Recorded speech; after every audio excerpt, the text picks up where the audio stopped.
My neighbor sued me for harassing him over a parking dispute. In court, he claimed, she's been threatening me. I quietly played audio recordings of him screaming at me and leaving threatening notes on my car. His lawyer slumped in his chair as the judge dismissed the case. I have dealt with bad neighbors before, but Greg was something else. This man believed that because he had lived in our townhouse complex longer than me, he was entitled to do whatever he wanted, including taking my parking spot.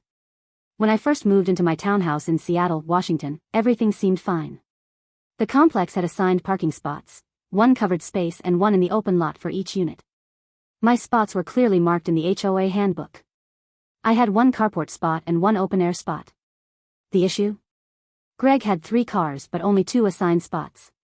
Instead of using street parking like everyone else, he decided that my open-air spot belonged to him. The first time I saw his beat-up black Ford F-150 in my space, I assumed it was a mistake. People get confused, right? So I left a friendly note on his windshield, "Hey, I think this spot belongs to my unit. Just a heads up." Maybe after seeing my car there a few times, he'd get the message. Nope. Every time I parked in my own spot, Greg would block me in.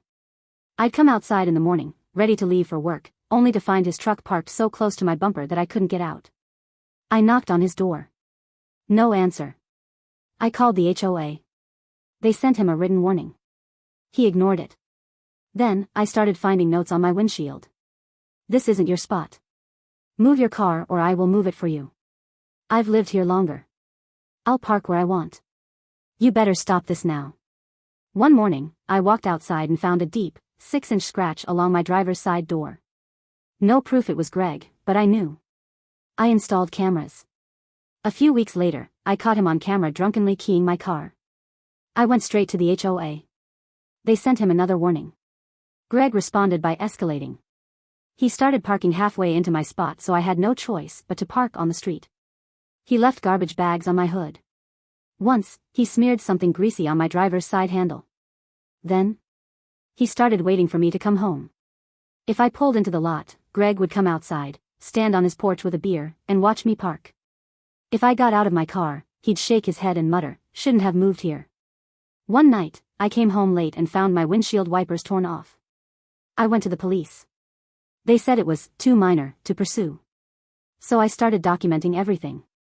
One day, I walked out to my car and found a printed note taped to my windshield. It was a fake cease and desist letter claiming I was harassing Greg and that if I didn't stop persecuting him over the parking spot, he would take legal action. I laughed. A week later, I got served. Greg sued me for harassment. He claimed that my constant complaints were making him feel unsafe. He said I was stalking him and intimidating him by threatening legal action over a simple parking spot. I wasn't worried. Because what Greg didn't know? I had recordings. I had security footage. And I had a plan. So there I was, sitting in King County District Court, staring at Greg from across the room. He was wearing a wrinkled button-up that barely covered his beer gut, looking way too smug for someone who had been caught keying my car on camera. His lawyer, some guy who looked like he got his degree off Craigslist, flipped through a stack of papers like he had something solid. I had my own lawyer, but honestly, I barely needed one. Because I had something Greg didn't. Proof. The judge called us up. Greg's lawyer stood, cleared his throat, and launched into the most pathetic sob story I had ever heard. "Your Honor, my client is a hard-working man who has lived in this complex for years. He has built relationships with the residents. He has been nothing but respectful, until the defendant began harassing him over a parking spot." I almost laughed. Respectful? She has made his life a nightmare, the lawyer continued. She has filed complaint after complaint, causing emotional distress. He fears for his safety. Greg nodded along, like he wasn't the one who had left threats on my windshield. The judge turned to me. "Do you have a response?" I stood up and handed a USB drive to the bailiff. "Your Honor, I have security footage and audio recordings." The judge raised an eyebrow. "Proceed." The screen lit up. And then? Greg's voice filled the courtroom. "This is my spot, you dumb bee asterisk asterisk.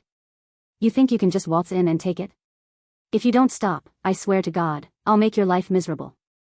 I'll slash your tires if I see your car there again." Greg's lawyer froze. "Greg?" His face turned the color of raw steak. I wasn't done. This footage, I said, shows Greg keying my car. The courtroom watched as clear as day, Greg, stumbling drunk at 2 a.m., dragging his key across my door. I turned back to the judge. Does this look like I'm the one harassing him? The room was dead silent. Greg's lawyer collapsed into his chair. I waited. I could see Greg sweating. Then, instead of backing down, he made the dumbest mistake of his life. He stood up and started yelling. This is Bull's asterisk asterisk asterisk. She set me up. She's been out to get me since day one. The judge banged his gavel. Mr. Carter, sit down.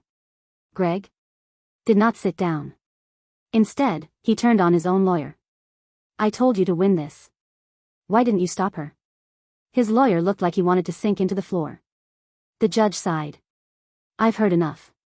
Then came the words I had been waiting for. This case is dismissed. I won. But the story wasn't over. I expected Greg to back off after court. I thought maybe, just maybe, he'd realize he had lost and move on.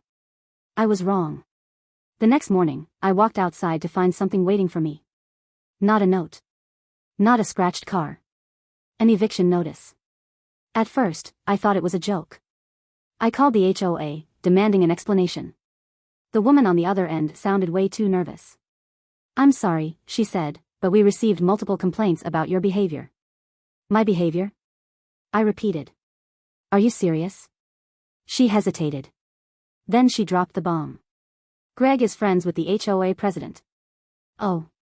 Now it made sense. Greg had connections. The HOA was siding with him. Greg was pissed that he lost in court, so now he was playing dirty. Suddenly, I was getting fined for everything. A noise complaint even though I work from home and barely play music. An unauthorized pet even though I don't have one. A failure to maintain the property even though my lawn was trimmed twice a week. It was obvious what was happening. Greg wanted me gone. But I wasn't going anywhere. I started digging. And what I found? Oh, it was good. So now I had two enemies, Greg and the HOA. At first, I thought this was just Greg being petty. But the more I looked into it, the more I realized this went deeper. See, our HOA president? A guy named Richard Klein.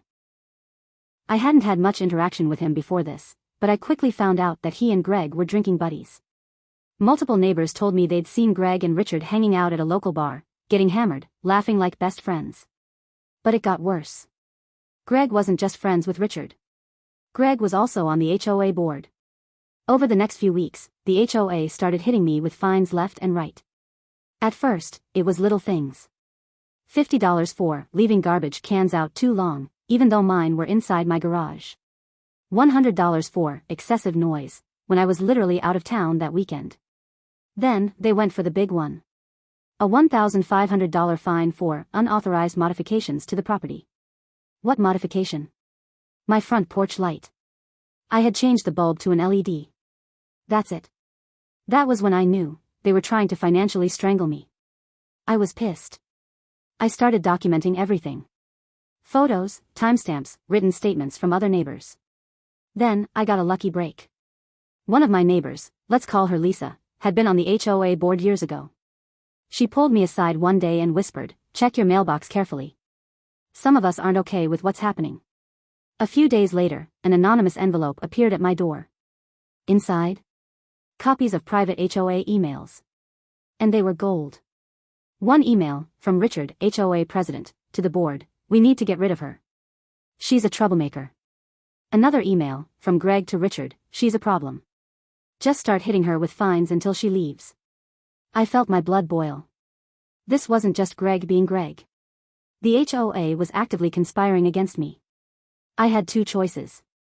Keep dealing with their harassment and hope it eventually stopped. Fight back. Guess which one I chose? I hired a lawyer. I gave him the emails, the fake fines, the security footage, everything. He looked over the documents and grinned. "Oh, we've got them. We didn't just file a complaint. We filed a full-blown lawsuit. Harassment. Retaliation. Failure to enforce rules fairly." I wasn't just going after Greg anymore. I was taking down the entire HOA board. Greg must have gotten wind of the lawsuit because he started acting even crazier. One night, around 2 a.m., I heard a loud bang outside. I checked my security cameras. Greg was outside, with a baseball bat. He was smashing my car. Live. On. Camera. I called the cops. They arrived within minutes. Greg was so drunk he didn't even try to run. They arrested him on the spot. The next morning, his truck was gone. His house listed for sale. But Greg wasn't my only problem. Because now, the HOA was in full panic mode. They knew the lawsuit was coming. And they were about to make a huge mistake. Greg was gone. After getting arrested for vandalizing my car, he put his house up for sale and disappeared. But the HOA? They were still my problem. The lawsuit was moving forward, and I could feel them squirming. Fines stopped appearing in my mailbox. The HOA board members avoided eye contact when they saw me. Then, one evening, I got a call from my lawyer. We need to meet. They want to settle. I wasn't surprised. I had evidence of fraud, harassment, and retaliation. If this went to court, they would lose badly. Still, I wanted to hear them say it. So I agreed to a meeting. The conference room at the HOA office smelled like old coffee and desperation. Richard, the HOA president, sat across from me. The remaining board members sat beside him, looking miserable.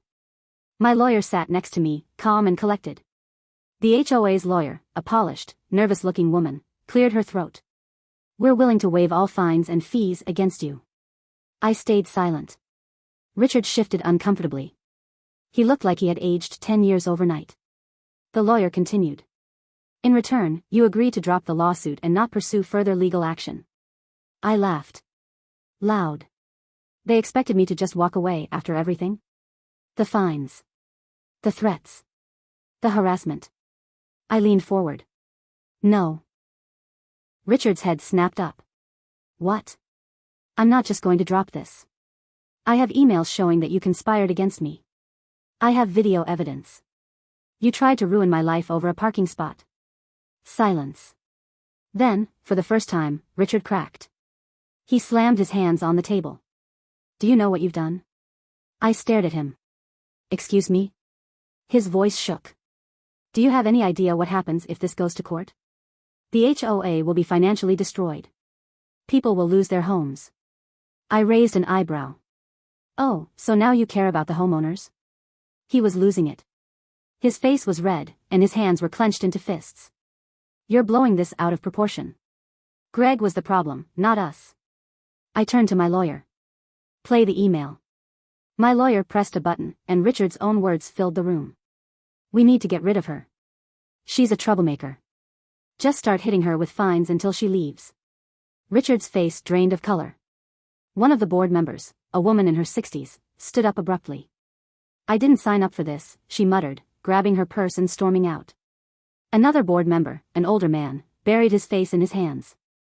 Jesus Christ, Richard, the HOA's lawyer sighed. She knew they were screwed. What do you want? I took a deep breath. First, I want every fine ever issued to me erased. She nodded. Done. Second, Richard resigns as HOA president. Today. Richard snapped. That's ridiculous. I just stared at him. No, what's ridiculous is the fact that you and Greg tried to push me out of my home over a parking spot. You lost. Deal with it. His lawyer turned to him. Richard, take the deal. For the first time, Richard looked scared. He opened his mouth like he wanted to argue, but then he saw the way the other board members were looking at him. Like he was a disease. Finally, he slumped in his chair. Fine. The next morning, every fine and complaint against me was officially revoked. An email was sent to all homeowners. Richard Klein has stepped down as HOA president, effective immediately. A month later, Greg's house sold. The new owners? A lovely retired couple who actually knew how to be decent neighbors. As for the HOA? After Richard resigned, the new board completely cleaned house. They rewrote the policies to prevent abuse of power, and suddenly, the ridiculous fines stopped. It was over. Greg was gone. Richard was out. And my parking spot? Mine. Forever. Looking back, this whole thing started because one entitled man thought he could take something that wasn't his. Greg tried to bully me. Richard tried to silence me. They both lost. If there's one thing I've learned, sometimes the best revenge is refusing to back down.